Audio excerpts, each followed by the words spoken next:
नमस्कार दोस्तों, आपका एक बार फिर से स्वागत है हमारे YouTube चैनल पे। दोस्तों, अगर आप कुछ नया सीखना चाहते हैं तो आप हमारे चैनल को सब्सक्राइब कर लें, साथ में बेल बटन को प्रेस कर दें, जिससे हमारे आने वाले सभी वीडियो का नोटिफिकेशन आपको समय पे मिल जाए।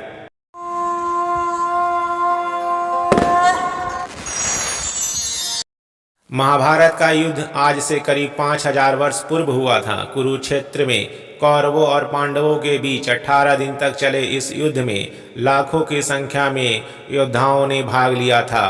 परंतु संयोग की बात तो यह है कि 18 दिन तक चले इस युद्ध में केवल 18 ही महारथी बचे थे।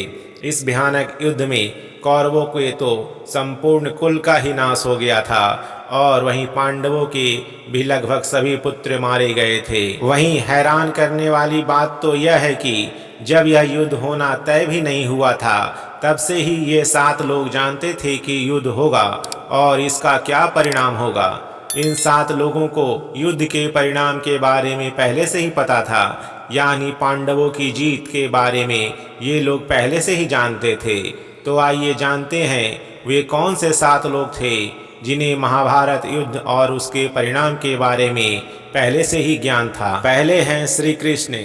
यह बात तो सभी लोग जानते हैं कि श्री कृष्ण को युद्ध होने और उसका क्या परिणाम होगा, इसके बारे में सबसे पहले जानकारी थी। वहीं महाभारत काव्य में एक किस्सा यह भी आता है, जब कृष्ण युद्ध के कुछ दिन पहले द्रौपदी को युद्ध के परिणाम के बारे में बताते हैं और साथ ही उसके 5 पुत्रों का वध हो जाने के बारे में भी बताते हैं, जिसे सुनकर द्रौपदी का हृदय दुख से भर जाता है। दूसरे हैं भीष्म पितामह। ऐसी मान्यता है कि भीष्म पितामह को दिव्य दृष्टि प्राप्त थी और वह भी जानते थे कि युद्ध तय है और इसका क्या परिणाम होगा, परंतु उन्हें दुख इस बात का था कि उन्हें कौरवों की ओर से युद्ध लड़ना पड़ा, क्योंकि वह राज सिंहासन और हस्तिनापुर से बंधे थे और उस समय हस्तिनापुर पर कौरवों का शासन था, जिस कारण वह न चाहते हुए भी कौरवों के साथ और पांडवों के विरुद्ध थे। तीसरे थे ऋषि वेदव्यास। ऋषि वेदव्यास भी उस दौरान के दिव्य दृष्टि प्राप्त ऋषियों में से एक थे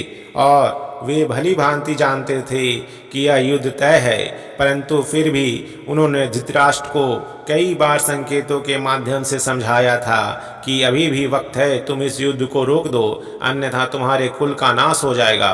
परंतु धृतराष्ट्र वेदव्यास जी के इस बात को समझ नहीं पाए, जिसका नतीजा युद्ध हुआ और युद्ध में उनके कुल का नाश हो गया। चौथे थे सहदेव। पांडवों में एकमात्र सहदेव ही त्रिकालदर्शी थे।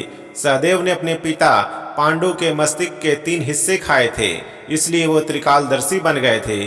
सहदेव भविष्य में होने वाली हर घटना को पहले ही जान लेते थे और वह जानते थे कि महाभारत का युद्ध होने वाला है और कौन किसकी मृत्यु का कारण बनेगा तथा अंत में किसकी विजय होगी।